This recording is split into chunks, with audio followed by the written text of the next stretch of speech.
Well, welcome to the library tonight. We have a really great talk in front of us. I'm glad you all could make it. And we're flooded away by I was driving down from Ludlow, and man, it was pouring hard. And so I'm glad you're all here.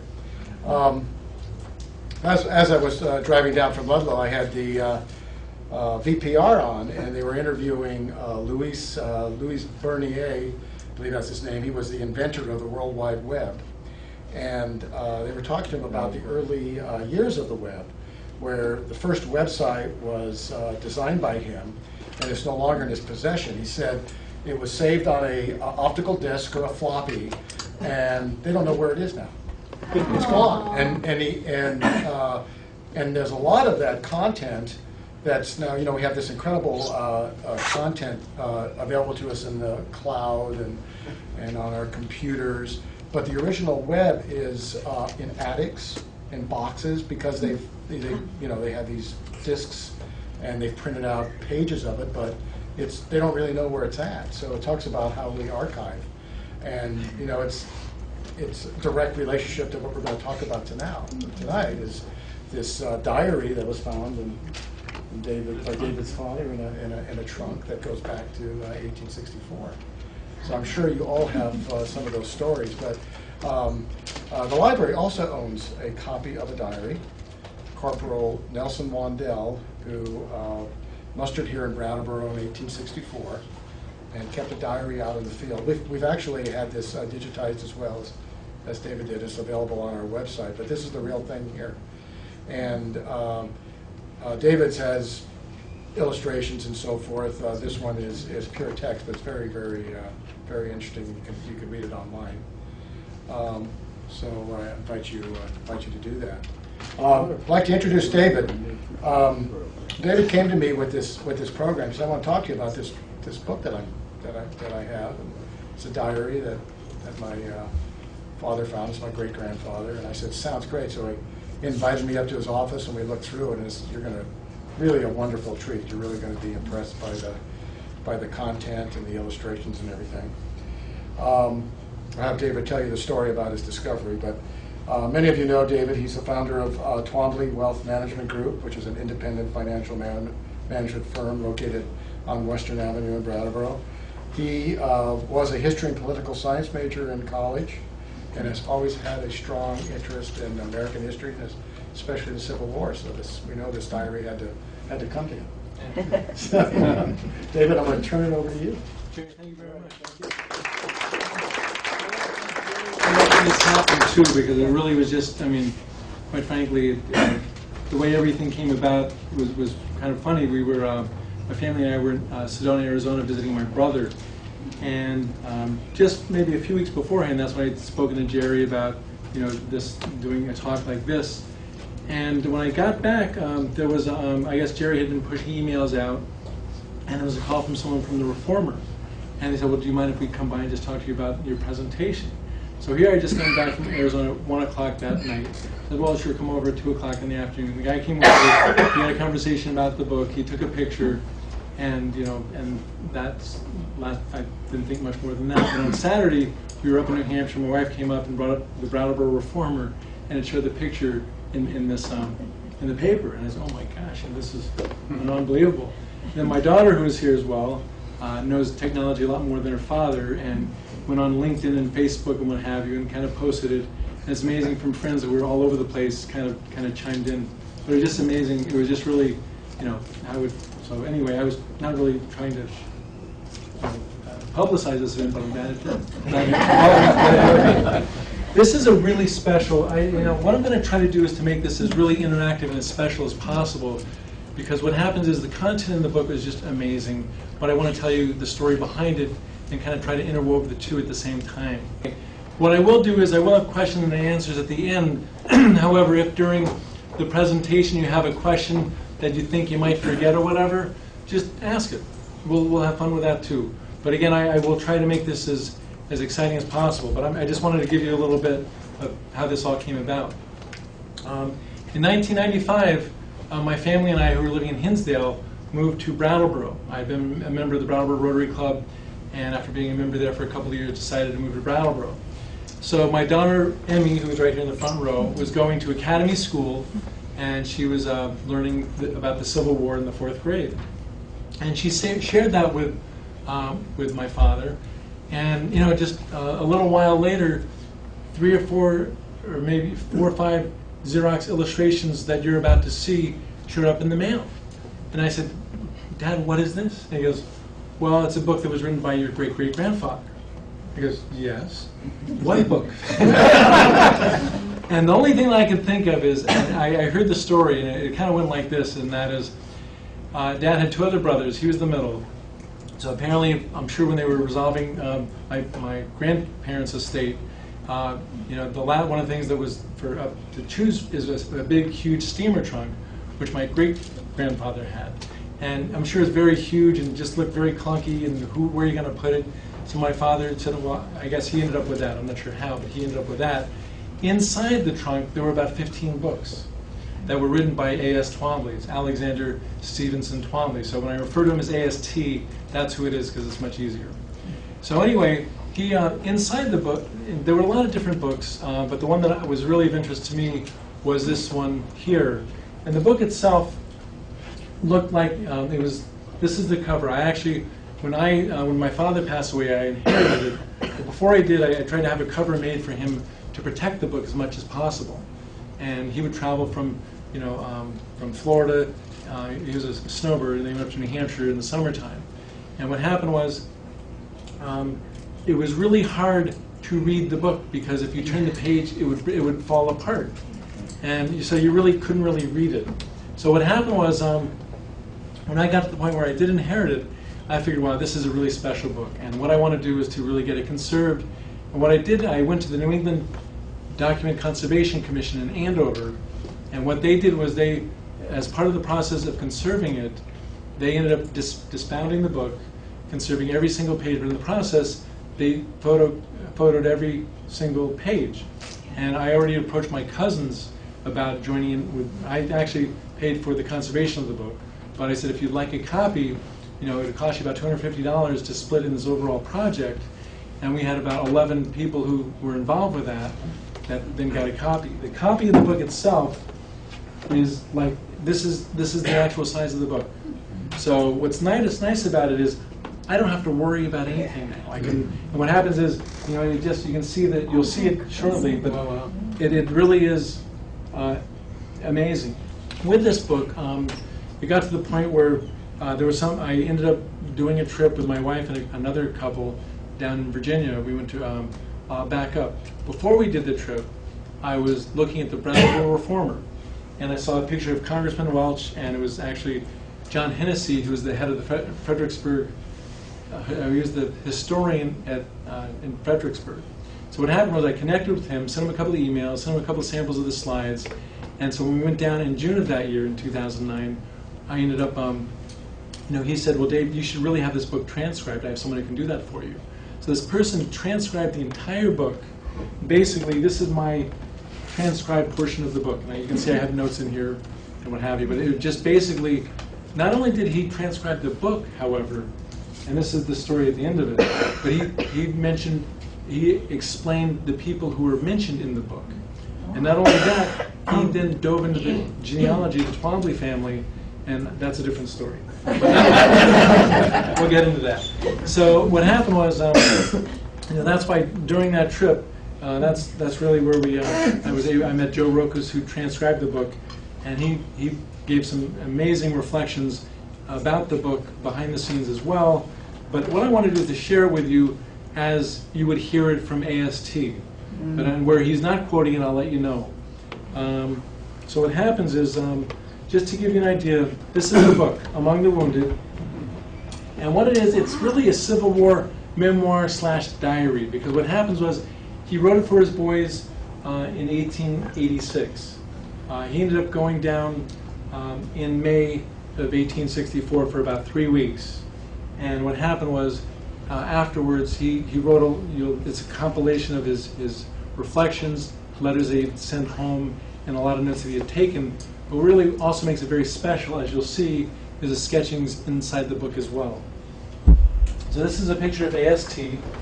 And And just to give you a little brief background on AST, he was born in Boston in March 14th, 1832, and he attended the Boston Latin School. And he ended up going to Yale and graduated in 1854, and then went to the Andover Theological Seminary in 1858.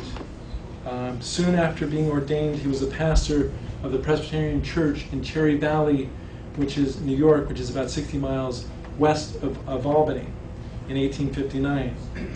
And on June 22nd, 1862, by the way, June 22nd is my birthday, just in case you want to know. He became the pastor of the State Street Presbyterian Church in Albany, New York, where he was there during the Civil War until 1867. This is kind of some of the outlines that he had at the beginning of the book.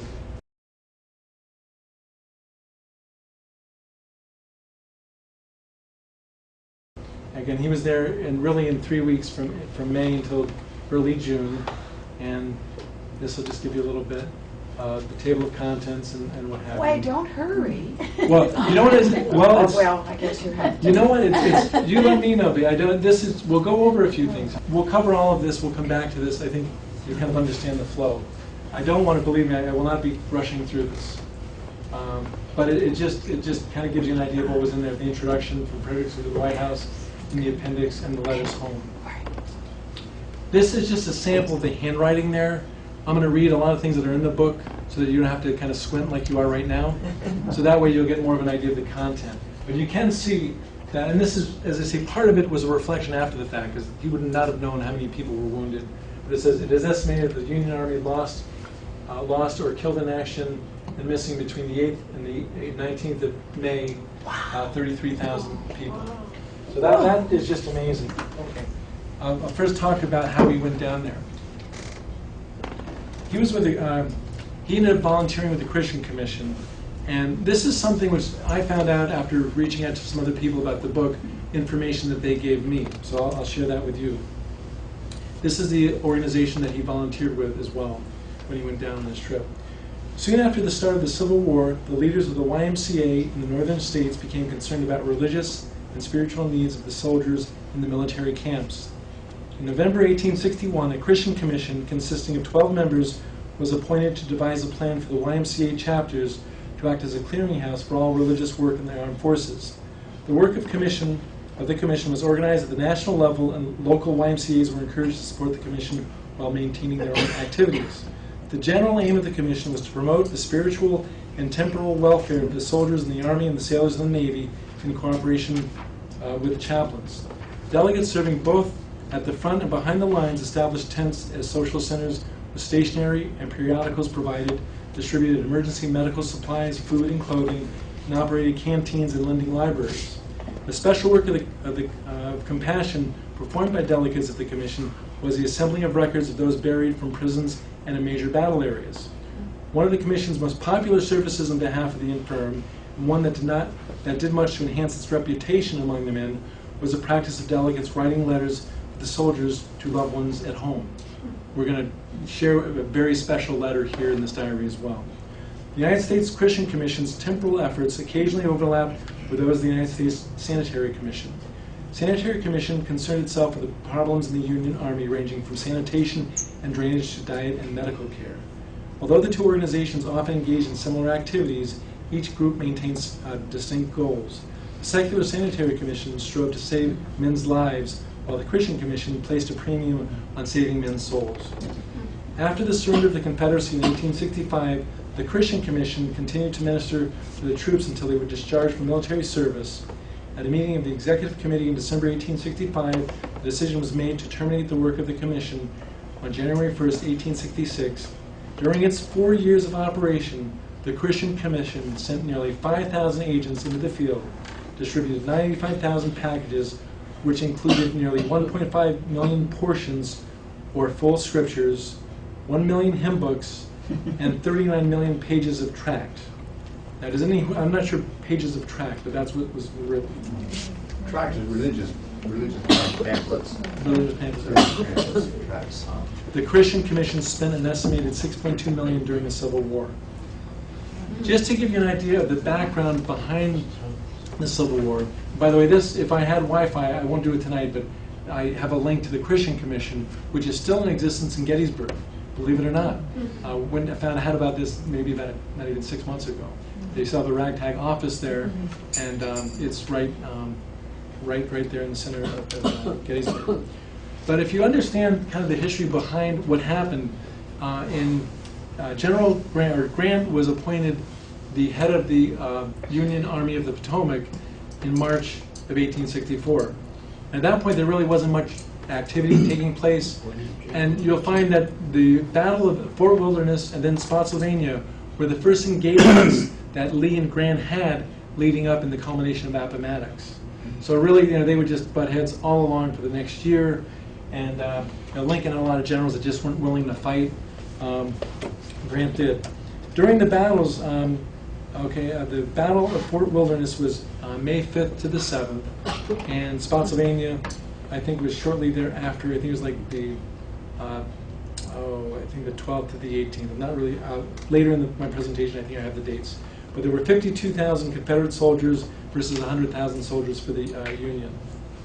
So what I'd like to do is to just, in his book, he has an introduction like this. And what I did is there were a lot of sketches, and I just took the ones that I thought that were really, really kind of neat. And this is, his first chapter was why we went and how we got there. Instead of telling you, I'm going to read to you why he did this. When I was pastor over the State Street Presbyterian Church in Albany, New York, there was a white bearded man in a soldier's uniform who came very often in the spring of 1864 to my house. He could hardly climb the front steps, sometimes brought a cane or a crutch to help him along. A bullet had entered his hip when he was a sergeant major at Port Hudson, and never having been extracted, it proved a very troublesome relic of his campaigns. This old soldier, Diamond by name, came to see if he could obtain a pension, which by some neglect had never been allowed. Just before this time, May of 1864, there had been a great deal of interest in the city of Albany about sending clothes, medicines, and comforts to the wounded soldiers of the Army of the Potomac, thousands of whom were lying in tents and hospitals at the South. There was also a call for men to go and take care of those suffering and dying volunteers. While deliberating as to what could be done for the wounded sergeant, whose family was dependent on what he ought to receive, news came of the dreadful battles of the Wilderness and Spotsylvania, and the papers were full of the accounts of a large number of disabled men who were in the vicinity of the battlefields. A strenuous call for men to assist in caring for the sufferers was made. All who could go were needed. They were asked but to remain but a short time. The Christian Commission desired to put more delegates in the field.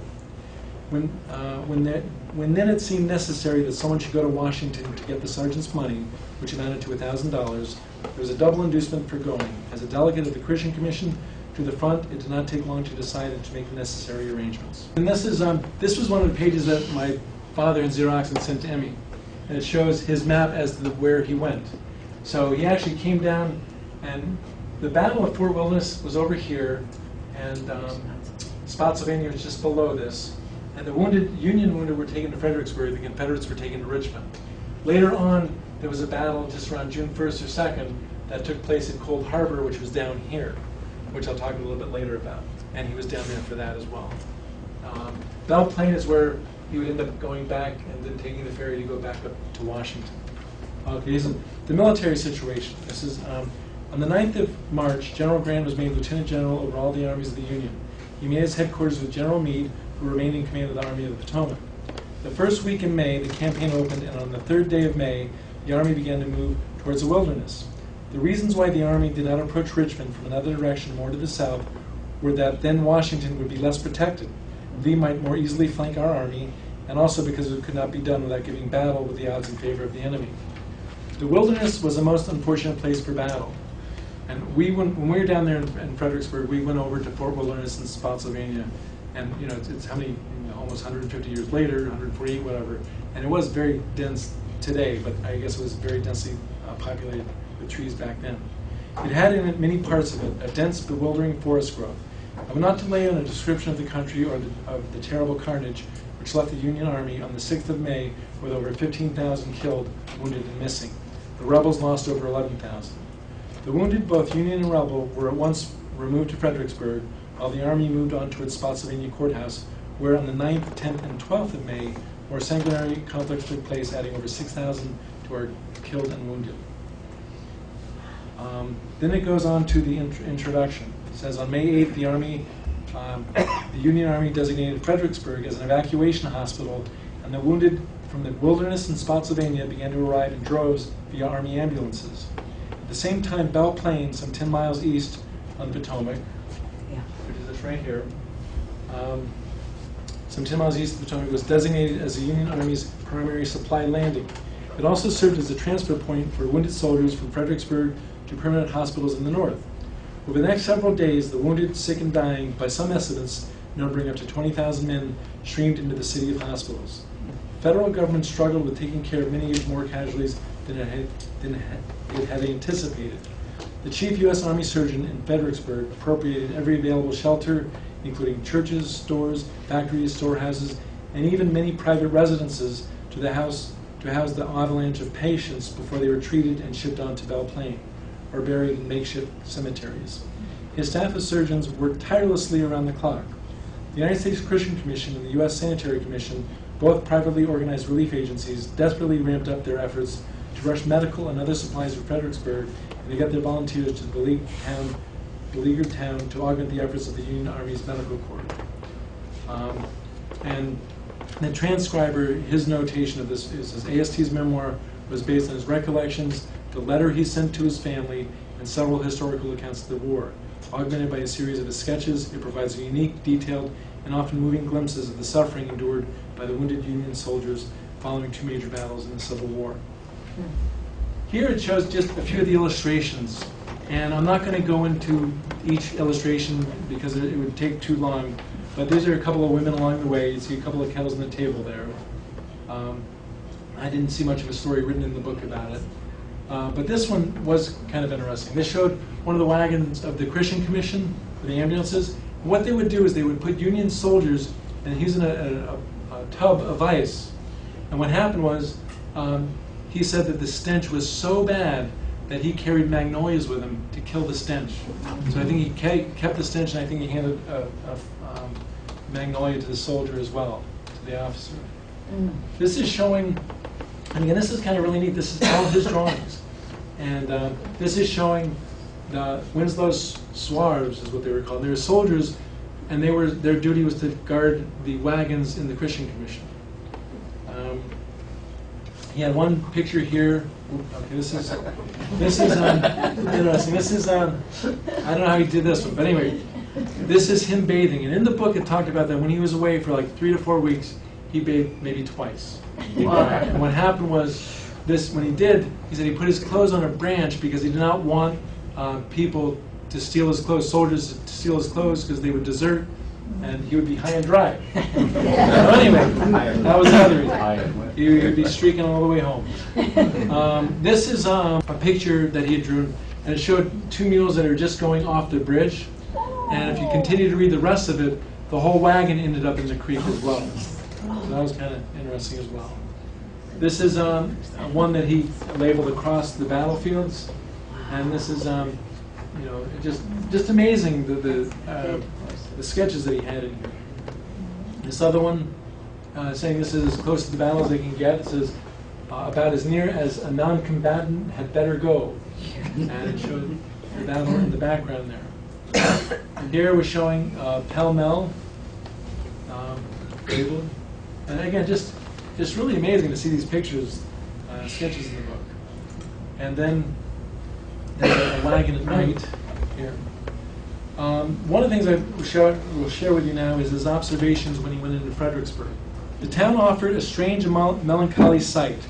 Houses torn down, chimneys standing among the ruins of burned dwellings, steeples of the churches torn by shot and shell in 1862. It was a vast lazar house of dead and dying soldiers. A more desolate, though lively place we've never seen. There were no smiling faces, no hilarity, fortunately no drunkenness. As we entered the town, in and out of the doors of the houses, churches, and stores came attendants in blue blouses going for medicines and stores. Regiments of soldiers marched continually through the streets. Where they were going, I cannot say. Looking through the great doors of the churches, beds in long rows instead of pews were seen, and their silent occupants, some sitting up, some tossing in pain from side to side, some stretched out no more to suffer, furnished a most piteous spectacle to persons unused as we were to such sights. Each store, mansion, warehouse, factory, every hotel, stable, and church became receptacles for men in every situation incident to wounds received in the bloody battles such as the Wilderness and Spotsylvania Courthouse witnessed. There lay for many days the decaying, the dying, and the dead, confronting one from every inhabitable and uninhabitable foot of ground, mutilated limb, or lacerated body, piteous and bleeding, showed itself. It was a city all alive, yet dead, pestiferious and foul. He goes on to show that this is one of his first observations when he came into Fredericksburg, and this was on what's called Falmouth Heights.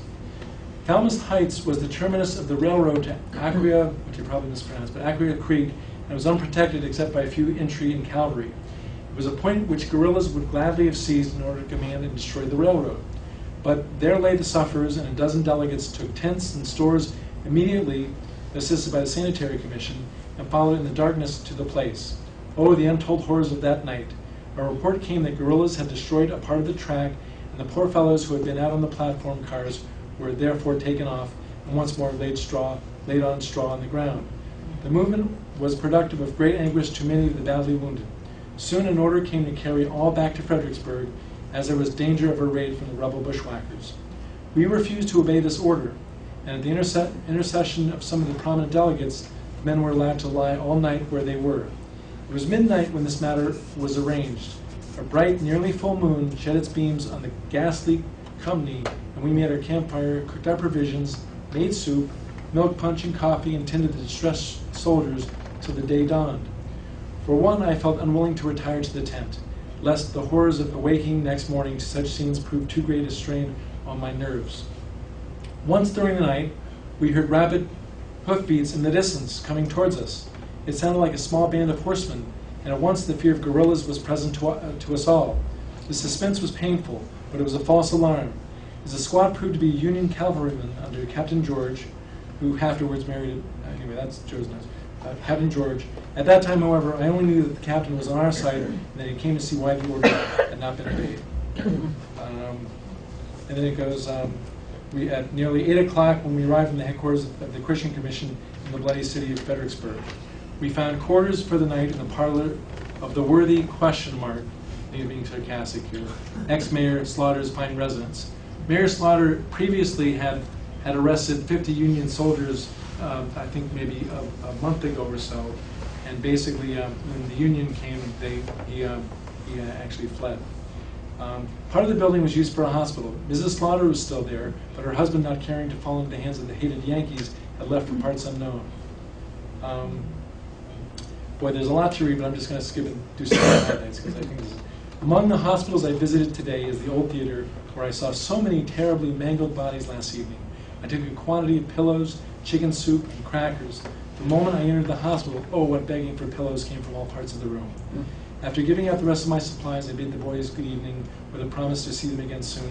I left this wretched hospital only to visit another nearly, if not quite as bad. This was formerly a large grocery store, only a short distance from our headquarters. Our ambulance train was 4 miles long, and we were halted upon an eminence which commanded a fine rolling country, richly wooded hills, and quiet valleys, which as night closed in were brilliantly illuminated with 1,000 campfires that were burning all about us. The guerrilla bands operating in the rear of the army had attacked a train the previous day, run off the horses, scattered the unarmed drivers, and fired upon our already wounded men. Our picket guard exchanged frequent shots with this unseen enemy during the night, but the dawn found us fresh and ready to move forward into Fredericksburg.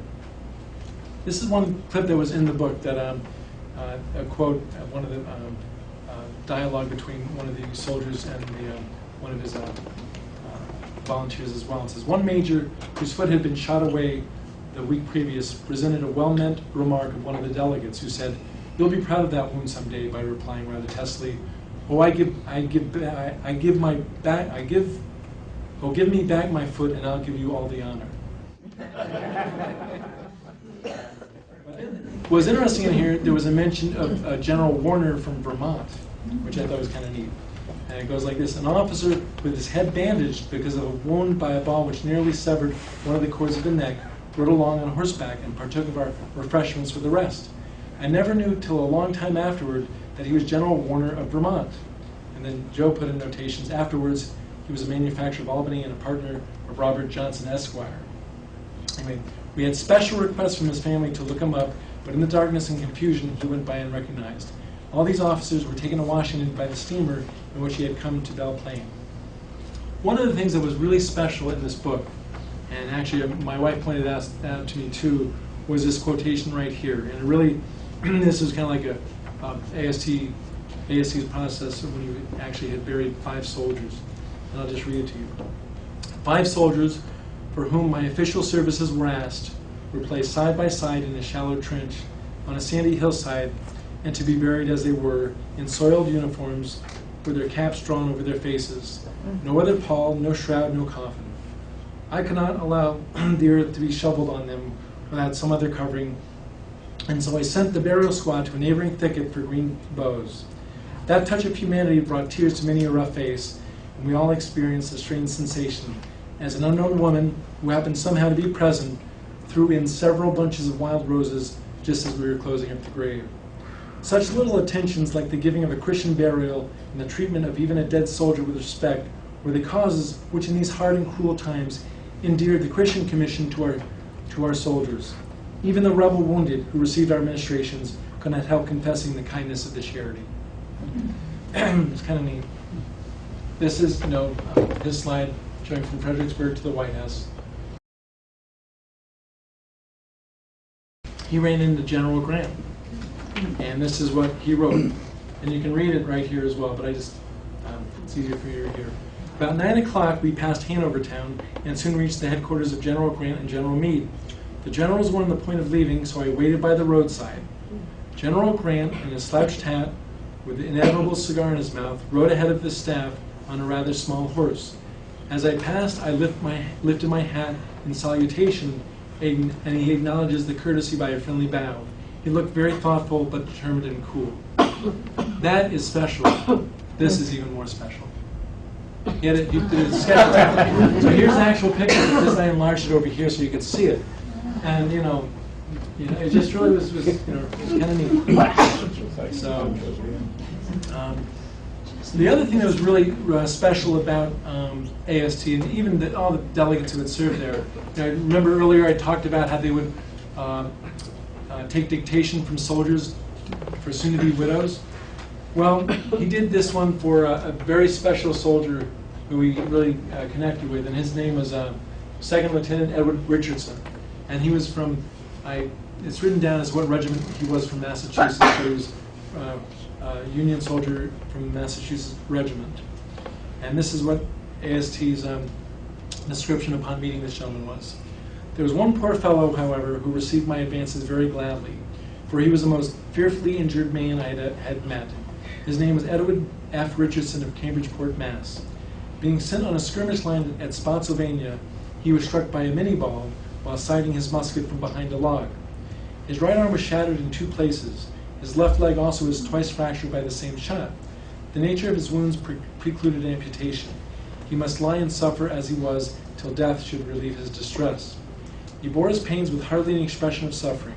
We knelt and bathed his bandaged hurts. The doctor dressed him as well as possible. And then to me, the brave-hearted man whispered, "I know I am to die, but I am ready." I wrote a letter of his dictation to his wife. "Send her this ring," he said. As from his paralyzed hand, I drew the precious token of his love. When I tried to read over to him what I had written, he could not bear it. So deep was his emotion, neither could I have read it. So piteous was the scene. That brave man was transferred from my department, although he begged to be left to take his chances as a prisoner. So great was his dread of removal, and so strong was his desire to have me with him till the last. It had, however, been decided to evacuate Fredericksburg, to send the most severely wounded by transports to Alexandria and Washington, and to take those able to ride in ambulances to Port Royal, 25 miles southeasterly down the Rappahannock. Richardson was therefore taken to Alexandria, where he died on the 26th of May, 12 hours after his arrival. He wrote that after, in 1886, because at the time he did not know he had passed away. The letter reached his wife too late, but she afterwards recovered his body, and he was buried at home with military honors. Sunday, June 12, 1864. The letter she wrote to me, June 17th, is included in the letters bound up with this narrative. The letter which I wrote to her, the husband's dictation. I'm going to share with you those letters because they were really special letters. And the letter that was dictated to his wife. Dear my dear wife, I was badly wounded on the 18th, and now in the hospital in this city. The physician thinks my wound's very dangerous, and I may not live more than 6 or 10 days. I'm trying to keep my spirits, although suffering very much. I was shot through the right arm and in the right thigh just as I was lying behind a tree acting as a skirmisher. The ball took me in the places exposed, and one mini ball will be my death, I fear. The thigh is so much shattered that my leg cannot be amputated, therefore the danger. And even if amputation could be performed, there will be little hope. We receive all the attention possible under the circumstances, as there are over 10,000 wounded in this city. I think I am prepared to die. I'm willing to go, and I hope God will forgive and save me. I'm too weak to say much. I cannot collect my thoughts, but I can do my best to keep up a good heart. You must not worry about me. If I never return, we can at least meet again in heaven. I send my ring to you, and if you write it once, I may get it. From your affectionate husband, Edwin F. Richardson. And this was the letter that AST wrote accompanying this letter to Mrs. Richardson. Dear Madame, as a member of the Christian Commission and in attendance upon the wounded soldiers, I have tried to give your husband all the attention possible. He is very badly wounded, but a braver man I never saw. It is another sublime example of a glorious martyr to the cause of our national integrity.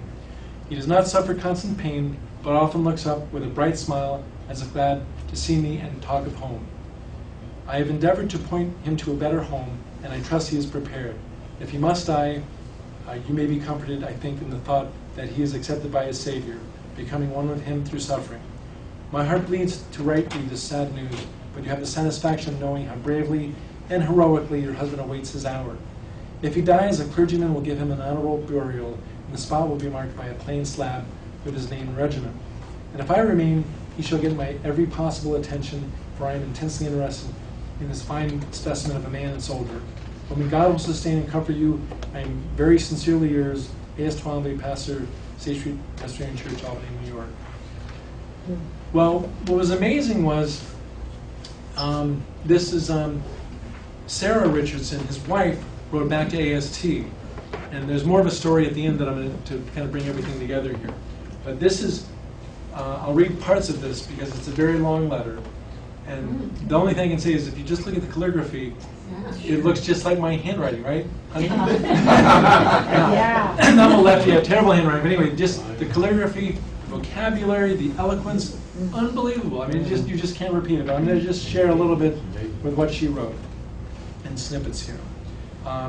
Reverend A.S. Twombly, Dear Sir, I have received your kind letter dated June 13th, also the one with the ring enclosed. And it would be impossible for me to describe the consolation I have derived from them, especially for the first one. From the tone of your letter, I should judge that you were not aware of the death of my husband. Probably you will not be surprised to hear it, but ere your first letter reached me, the vital spark had fled. He died the 26th of May, living only about 12 hours after his arrival at Alexandria. Pause, and the next spot he goes, It is a consolation for me to know that he is quietly sleeping in my home where I can visit his grave. And it is a greater consolation still to know and feel that he was willing to die and prepared to meet his Savior. I feel now I have 2 angels in heaven waiting to welcome me home. And she continues, Do not fail to call and see me when you visit Boston, for it will be my great consolation for me to talk with you about my husband. There are still many questions that I should like to ask if I could see you personally. But one of the things that was really amazing about this, Joe Ruckus, the transcriber, really dug deep. And he actually went and found the history of the Richardsons, the Twombleys, and all this other stuff, and found out that Sarah never remarried. And she was probably in her 80s. She died in, like, I think 1926 and 1927. And before she did, though, Edwin Richardson was buried in a soldier's cemetery right across from Mount Auburn. But what happens in a military cemetery, spouses cannot be buried next to them. So what happened was she had his body exhumed and buried in Mount Auburn. Well, that in itself is amazing. The other part I found out is there's a Twombly plot in Mount Auburn. And guess who's buried there?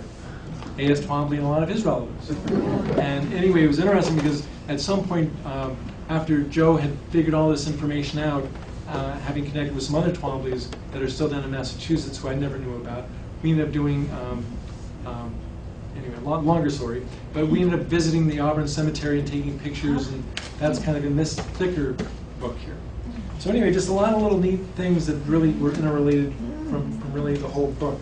Another horrendous battle, and I'm sure a lot of you are Civil War buffs and probably know more about it than I do, but Cold Harbor was one of the worst battles that Grant ever had. Within a few hours, they lost over 4,000 men. And in fact, having read Grant's biography, one of the things that he mentioned, to his dying day, he regretted some of the decisions that he made at Cold Harbor. And it was just really, so anyway, that's, he was there to witness that.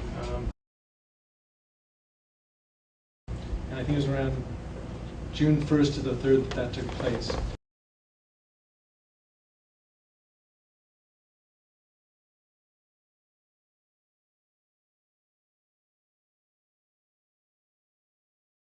This is showing just after the battle, Cold Harbor, the Union wounded. We actually went down there when we were down there a few years ago and saw Cold Harbor, and it's really, you can still see the entrenchments that the Confederates had. And it was well, I mean, just very, you know, they were well entrenched, and the Union on a couple of occasions just walked right into the battlefield and without much thought. And I think that's where Grant really had a lot of regret. So this also shows the advance of the wounded in Cold Harbor as well.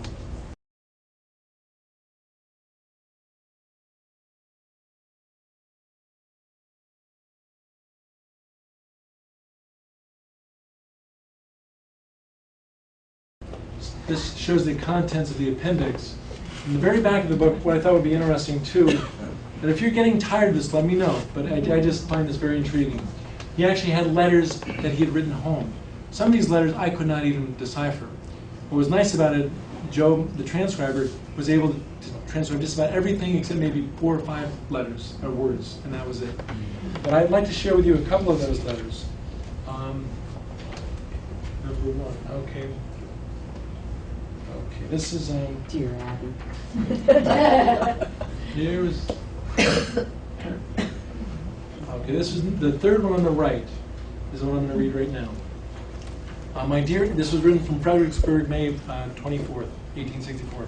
I was up all last night with wounded men. They lay on the grass over the river. I shall never dare to tell you all the scenes of that night. I'm not going to read the whole letter. A wounded lieutenant, and this is probably Richardson, wishes me to see him on, and I may go. This place I am pretty sure will be evacuated tomorrow. Be assured that I am a very cautious individual, and that the Johnny Rebs must run very fast to catch me napping. Lots of love to you all. I am yours very affectionately, Alex, and with his initials with the U.S. Christian Commission. Next letter, and I'm just going to do the highlights.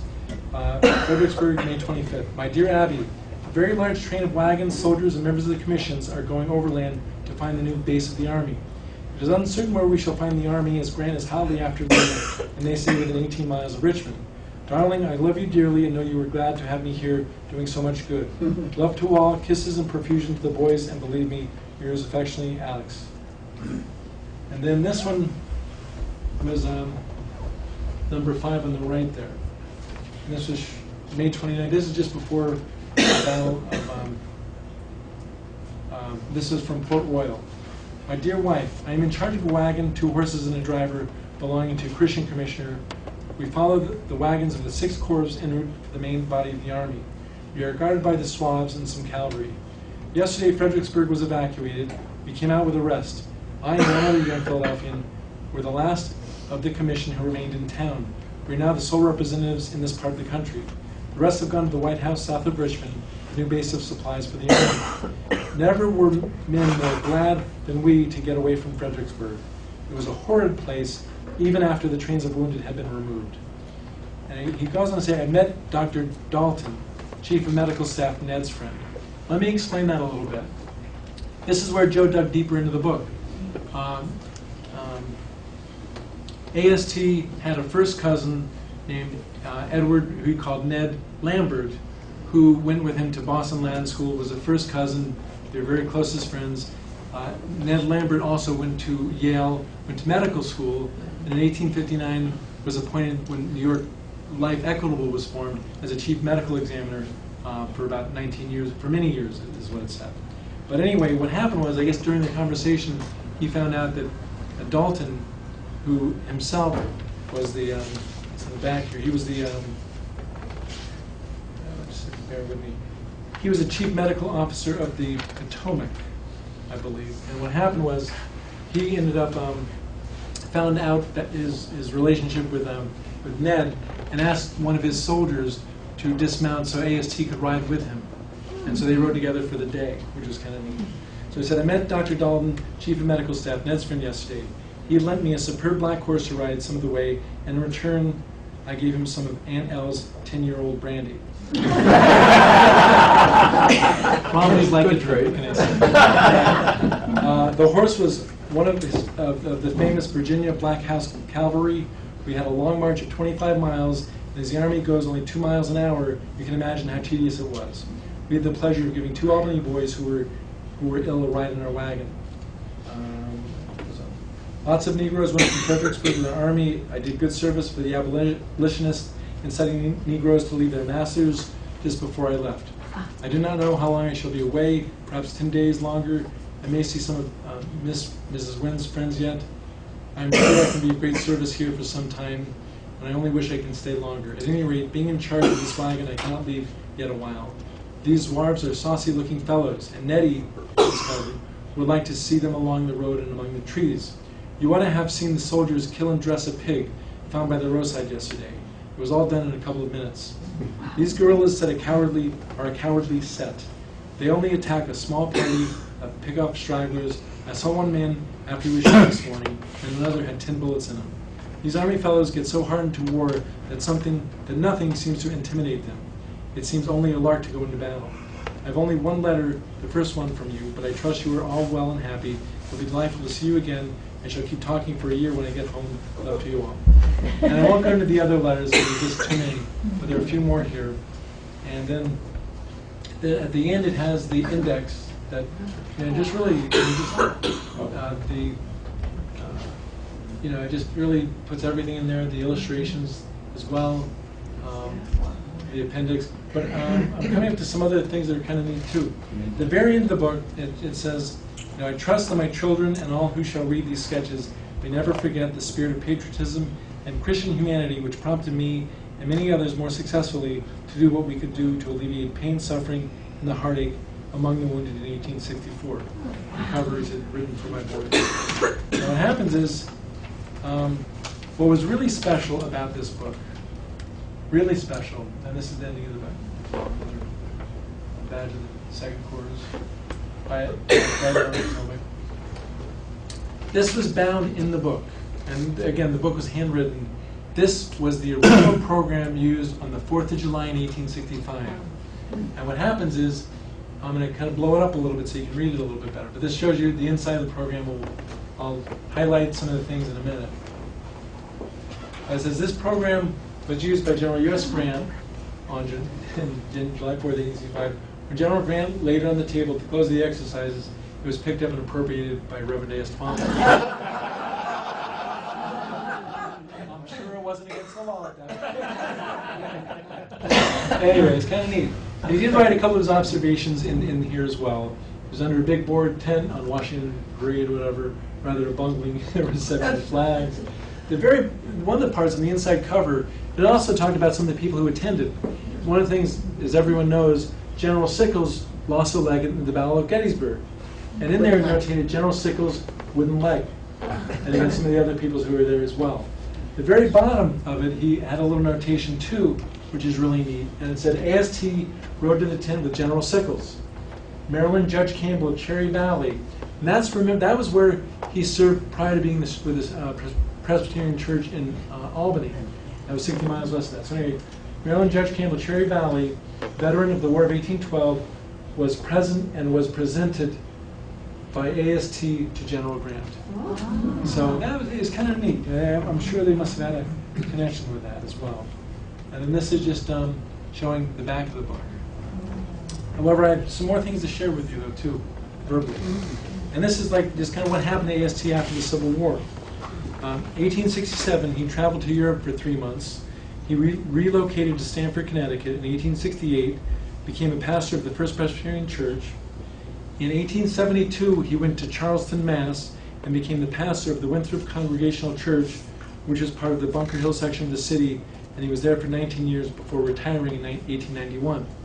he didn't retire yet, actually, but he moved to Newton, Mass. in 1891, and then in January 1894, he became the pastor of the Central Union Congregational Church in Honolulu, Hawaii. So I guess he was going on vacation and decided, oh, what the heck, I'll stay there. During his time there, he wrote Hawaii and Its People. My brother has that book. And Kalea, the Surf Rider. He was considered an expert on Hawaii about the same time that Hawaii was annexed by the U.S. in 1898. He later returned to his home in Newton, Massachusetts. There was another thing that was kind of neat too. Joe Ruckus found another tidbit that he had written in the book about his. He went back to Fredericksburg, April 17th, 1902, and this is what AST had to say. I had only an hour and a half in town, but visited the famous stone wall in front of which thousands of our Union soldiers were killed. Saw Mayor Slaughter's house, the house where I lived during those awful days. The church is now repaired, but then riddled with shell and shot. The Heights, Falmouth Heights, and the place where the pontoon bridge was located. This town, having about 2,000 inhabitants in 1861, was filled with 13,000 wounded men when I was there in 1864. Now it looks like a Virginia village with good churches, perhaps 20 large and well-kept houses, many smaller houses, some built since the war, but with lots of poor tenements, bad sidewalks, dusty thoroughfares, and any quantity of Negroes. As we came into town on the railway, Mr. Conway pointed out the plane on that horrid night described in my book. It was interesting to me to go over to the ground and identify some of the places which I saw in 1864, to talk with one of the two old veterans on the Confederate side. All the old hostility no longer existing, and to recall the look of the town as it was 38 years ago. He died November 19th, 1907. He was 75 years old. I think one of the things, I'm not sure if I mentioned it at the beginning of my talk, but you mentioned my mother being from the South and what have you. Yeah, but just, I'm not sure if I did. Forgot that. Well, what happened was, one of the reasons why I have a really special in the Civil War history as well is the fact that my mother grew up on a farm family of 10. She was the first in her family to go to college. She went to Longwood College in Virginia, and she attended the UVA X-ray technician school and became an X-ray technician. And then she went north to Summit, New Jersey, where she met my father. So, really, if the war was not settled the way it was, if Grant did not gracefully, the way he did, accept Lee's surrender by giving the soldiers the ability to take a horse with them if they had a farm, or even a weapon with them to, if they needed it or whatever, there would have been a lot more guerrilla warfare. The country would not have healed. I would not have been born. So that is my interest. It really is kind of a neat thing. So there really is, and I remember I was really kind of the obnoxious little kid when we'd go down for Thanksgiving in November and see my older cousins from the South, and they had accents as thick can be. And I was always kidding them how we beat them up in the Civil War, not knowing anything about the Civil War. But anyway, it was kind of fun. And it's fun. My oldest daughter is getting married in August, and we're having a number of our southern relatives coming up for that too. So that's fun.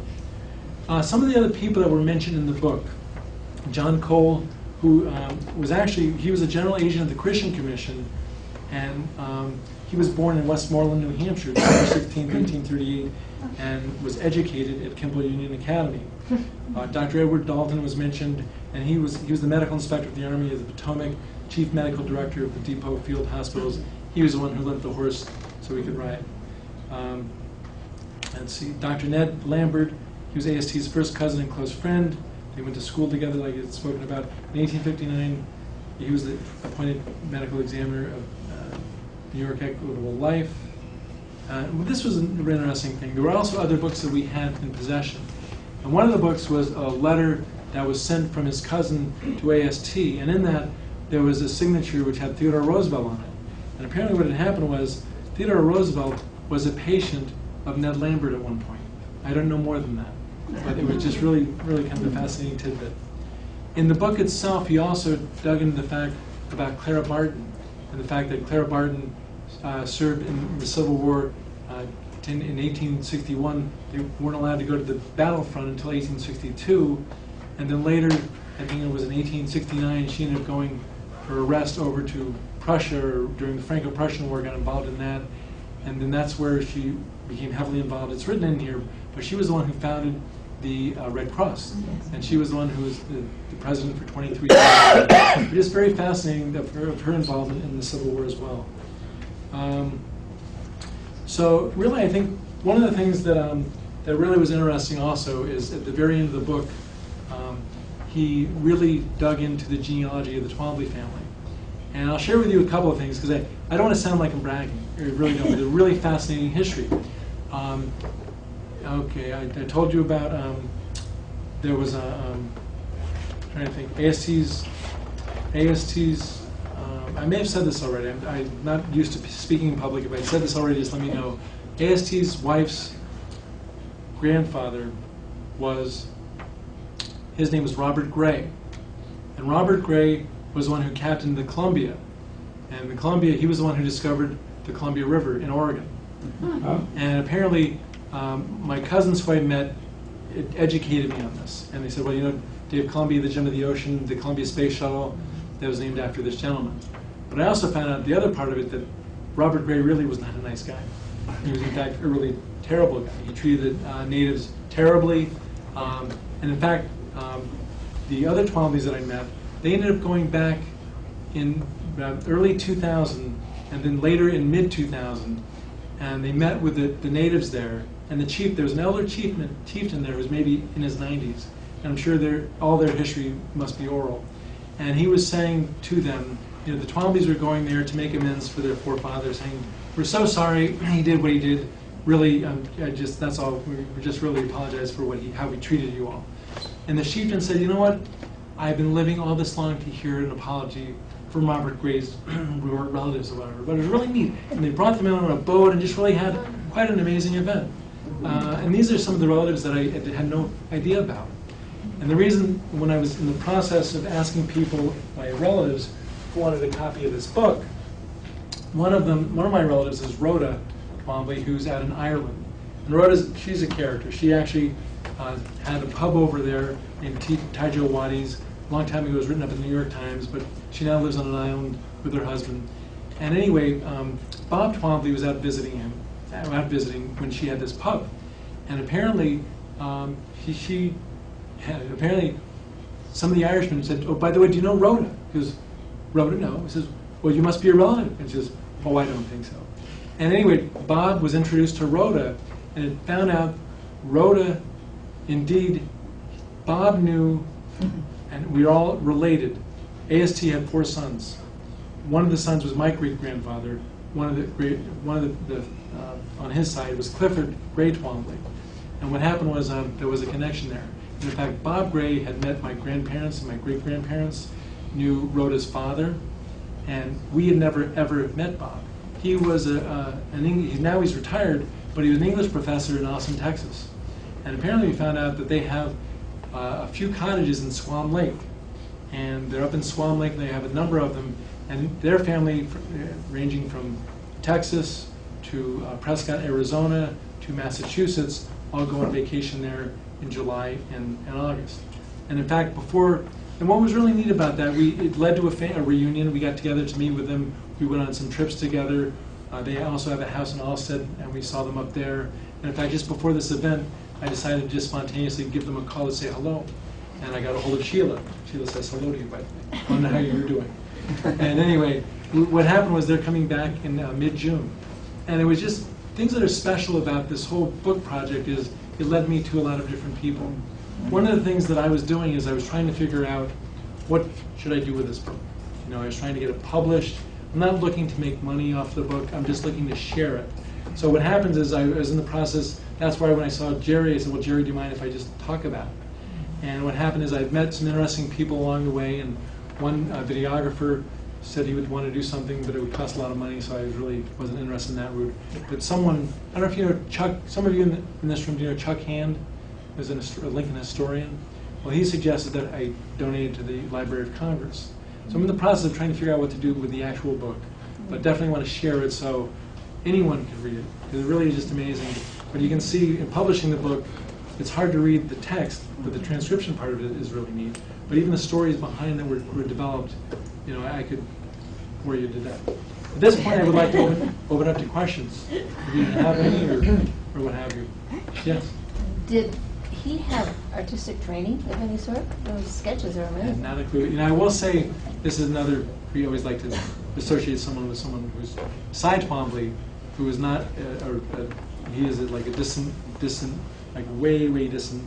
He is an artist. However, if you've seen his artwork, you know, I don't consider artwork. It's a little abstract for me. But no, to my extent, no. He did write it, and he published a lot of books. There's a lot of books that he did publish later on in his life, and there's a whole list of the books in this book as well. And his son, What's that? his sons wrote books as well. Yeah, Dr. yeah. D, Yeah, a lot of Twombly, a tradition of going to Yale. There was, like my great-grandfather played football with Walter DeCamp in 1884, and that's when football was kind of developed.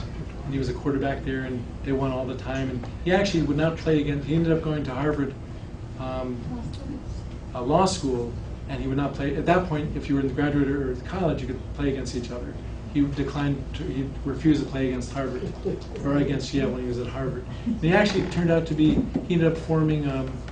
He was the general counsel for GE way back when. There was another interesting tidbit, and this is going further back. Have you ever heard of Florham Park, New Jersey? Yes. Okay. All right. Well, Florham, and Flor is for Florence, Ham is for Hamilton. This is AST's half-brother married Florence Vanderbilt.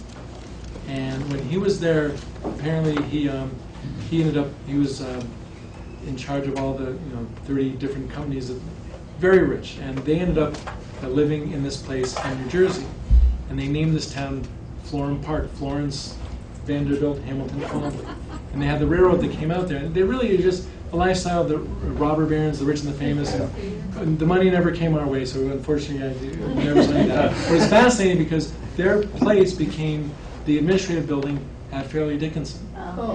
So I have to make a trip down there, and I haven't done that yet. But it really is just fascinating. I mean, we have information on that too.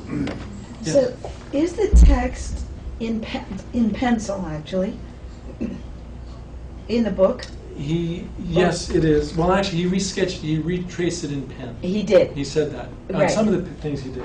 And and the drawings were in pencil originally? Originally in pencil, and he retraced them.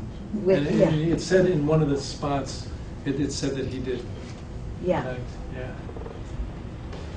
You would actually, I forget where we were with that, but it said like, these letters written generally in pencil have been retraced in ink. And egg, right. So they were, so yeah. Yeah. So Well, he it's a good actually thing. acknowledged that. So in a way, this is why it is kind of a memoir, but also a diary. So it's not really a diary, really, but it's a combination of both. So really, yes, Charlie. You've traveled, I mean, your wife is from the South, traveled to the South. Not my wife, my mother. Your mother. Yeah. Oh. She's from the South, Long Island. Yeah. That's South Dakota. South Shore. Say something about the residual and the attitude as you go south, say, to Southern Virginia and North Carolina. Do you have a feel for people, how they feel about that war? You know, I know with my cousins, when I was there was, they accepted us, it wasn't a problem as well. I do know there was a lot of prejudice at the point in the 60s there, quite a bit. Ku Klux Klan was in the area. It was really just, it was amazing. I mean, we were from a much more liberal background, shall we say. But you know, I will say, my cousins were just, I mean, just great, wonderful people. Soul of the earth, and just one of them, my older cousin, who I was only just kidding more so, is a professor at Roanoke College. Libby, his sister, lives in Richmond with her husband, who's a CFO of a company. And I have a couple of cousins that really never went to college. And you know, it's amazing. You know, my grandmother owned a tobacco farm, a 300-acre tobacco farm. We'd go down and hop on the tractor and just, you know, go down to the river. One time there were no brakes, and we ended up having to run into this kind of these smaller trees to stop. But we just had a lot of fun there. Have you ever been on a snipe hunt? I was introduced to a snipe hunt. Got you. And basically, it was we've done that to a lot of our friends as well. And what it is you go out in the bushes, and you know, you basically, the deal is you want to be able to round up this bird to go into this bag. So you get 4 people that are holding the bag, and and everyone's around there banging pots and pans, and you have someone doing a horn to attract the bird or whatever. And what they do is they eventually just go away. And they take you deep into the woods, so you have to kind of find your way back. I remember that when I was with my cousins. Oh, I was probably, 13 or whatever, 12, whatever. And I remember when we came back, I remember Johnny saying, Mama, you lied to me. There's no such thing as a snipe, But anyway, because of that, we carried this tradition back north, and we had some fun with some of our friends when we were in college and older. But anyway, my parents had this as well, so yes. What did AST do with the book when he finished it? We have no clue. I have no clue how it ended up in that sandwich. It just... There's no indication in his writing what he wanted, why he was doing it.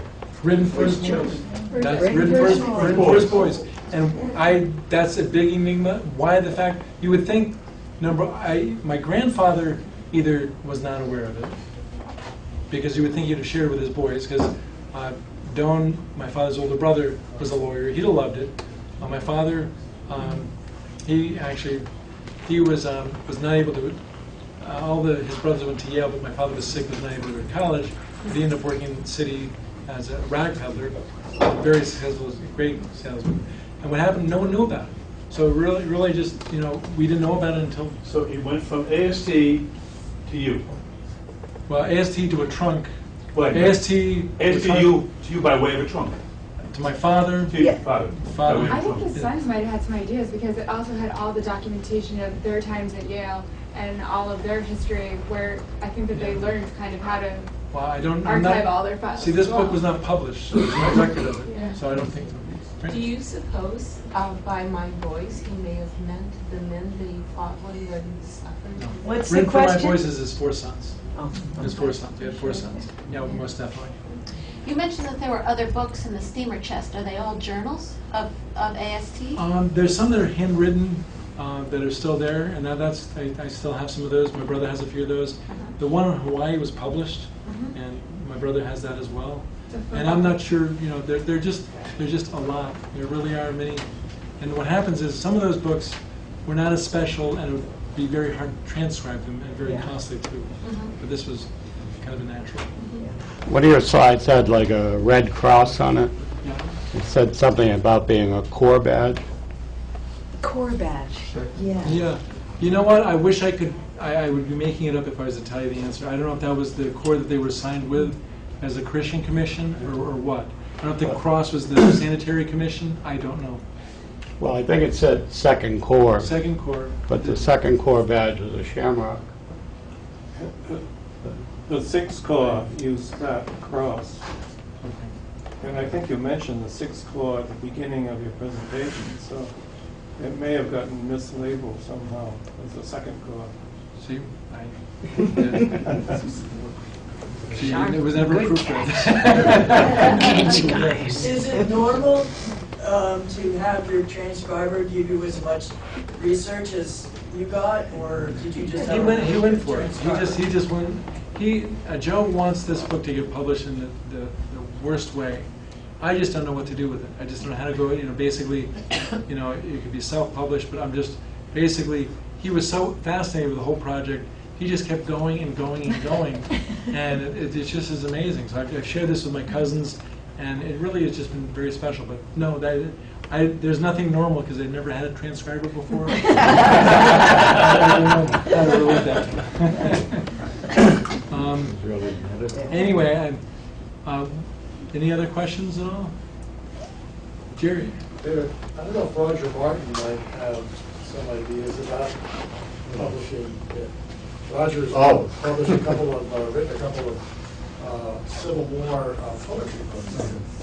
Oh, I would just say that there are publishers out there who would leap at the chance to publish. Can we talk later? It's one of those things. Like I want to share this. I don't want to really hoard it. I'm not looking to make. I want to, basically, the Park Service. John Hennessy said at one point they would be willing to publish the book, but really, what was kind of really doing this whole book, he goes into the footnotes that are unbelievable. So there's a story behind the book. So when you just read it, it's okay. But when you hear more information around it, it kind of gives it a little more meaning as well, which is kind of neat. But no, I'd love to get together with you on that. The other thing Could I you was- stay, could you stay after tonight? Sure. The other thing I was thinking about, David, because it has illustrations and the handwriting, is that I think it would make a great graphic presentation, like a graphic novel, like a graphic diary. And I don't know if you're familiar with that genre, but it's very popular among young people. No? They used to be called comic books in our day, but they I was hoping really are much Yeah. at a different level. And we have them in the collection, so I'd like to see them sometime, because Yeah. with the history, the illustrations, I think it'd make a wonderful graphic. Yeah. on it. Well, thank you. And it's one of those things where, I mean, the illustrations were just amazing. I mean, and it was not necessarily passed down to my side. Drawing, but yes. Are you familiar with a book, it's a classic now, called Hardtack and Coffee? It has a lot of illustrations in it, and you should look it up. I bet they have it here in the Civil War library. genre? Hardtack and Coffee. Hardtack is what they ate. Okay. Those biscuits that were impossible Okay. to crumble or digest or soak or anything. Well, you should tell about, you have some interesting story with your family too, because you. It's Great, surprising great. how much even the penmanship looks like what my great-grandfather's penmanship looks like. The way people wrote in those days with the S's and the F's. Yeah. And the capitalization wasn't standardized, so a lot of nouns were capitalized. And it's the same thing as this. It looks like my great-grandfather's writing. Mhm, yeah. Well, it was just, I mean, just also the way it was written though too. I guess he was present and presented too, or just the way they wrote, which is so eloquent. Yeah, Really. a lot more formal. Yeah, yeah. But he was writing at a pace too. I mean, this was just, he didn't have a whole lot of time. Well, of course, later on he did. His letters home he didn't, but after the fact, Yes. that's why the memoir part. But in a way, those are the most eloquent. Yeah, well, that's just it, it's his actual observations. Now, it really is amazing when you think about the Civil War, just really the history. Has anyone ever been to Gettysburg? Yes. I mean, just amazing. I mean, you just feel it right there. And it's one of the, I've been 2 times, I have to go again. Because at some point, it just doesn't do justice. I mean, Chamberlain's defense on Little Round Top, and just, I mean, just the whole, you just feel it. I don't know, it's magical, it really is. Now, you must have ancestors on your mother's side who fought on the Confederate side. Yeah, Who could have well been. You know what? Joe ran across a soldier from the Confederate side that was a Boyd. My mother's name was Boyd, but yet there was no information. There was a picture of him in uniform, and that was it. Or of his uniform, I think is what it was. But yes, then that's the whole thing. When you talk about brother against brother, family against family, well, back then that's, yeah. And that's why it was kind of interesting. My father was a character in that he played the banjo. So when we went down south, Mom's relatives loved him because we'd have a lot of sing-alongs and things like that. And just he had a great sense of humor, and we really got along well with him. And she had a ton of relatives. I mean, 10 immediate siblings, and then their kids and their kids. I mean, it was, Thanksgiving to me was the most amazing event because when we would go down there, my grandmother was the most amazing cook, and she would feed like 50 people or more at 3 different settings. And she was always known for saying, with her son dying, want some more to eat? Oh, no, I'm on board, I'm full. All right, and she walked away, she put more food on the plate. And you'd have the different types of gravy, and then all of her daughters would bring different types of pies. I mean, it was unbelievable. And then afterwards, we'd all go out and play football in the front lawn and that sort of thing. It was fun. It was just a lot of fun. Or go on a hayride and just, we had just a lot of fun. It was kind of fun, too, is when the relatives would come to visit us in New Jersey. We lived, just 20 miles from New York City. My father worked in the city, but sometimes when you live so close, you really don't go in and take advantage of where you live. So we would go in and go to the Metropolitan Museum of Art, Statue of Liberty, all these different places where we'd never go. My cousin Larry, as professor in Roanoke, he would actually bring back a lot of college students, and he would then peel off and come for a night or 2 and visit with my parents, and they'd go out someplace or whatever. But it was just really just a special. I mean, the heritage is huge, and that's why, to me, history is everything. You appreciate your history, and hopefully, if nothing else, this may have excited people to find out more about your own history. I know there's something Ancestry.com that I've become a little more adept with, where people can then add, and Amy, I'll have to get you involved with this because we enjoy this, where you can people enter into what they know about their part of the family. And I will say, it just, there's some Twombly's that we're still probably going to meet and get together again this summer as well. I spoke to Sheila and told them about her daughter getting married, so we're going to have to get together because they all have a lot of Twombly's that are up at Squam Lake. Another last story, and then I'll stop there. Sheila, who I was speaking with tonight, is from England, and she married Bob Twombly. And Bob, I'm thinking they're probably in their 80s at this point, but when they were up at Squam Lake, one of her best friends was Katharine Hepburn. And when they were filming on Golden Pond, apparently, I haven't looked at the movie since, but there is a little snippet of a upper part of a white sail that's, I'm not sure if it had stripes on it or not, but a sail, and apparently Sheila was saying that was their boat. But when the movie was being filmed, she actually brought some of her kids over to Katharine Hepburn's, and they kind of were in her living room and kind of visited or whatever.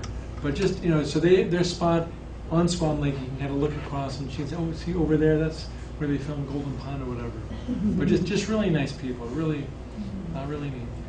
So anyway, again, I would like to thank you for your interest in coming tonight.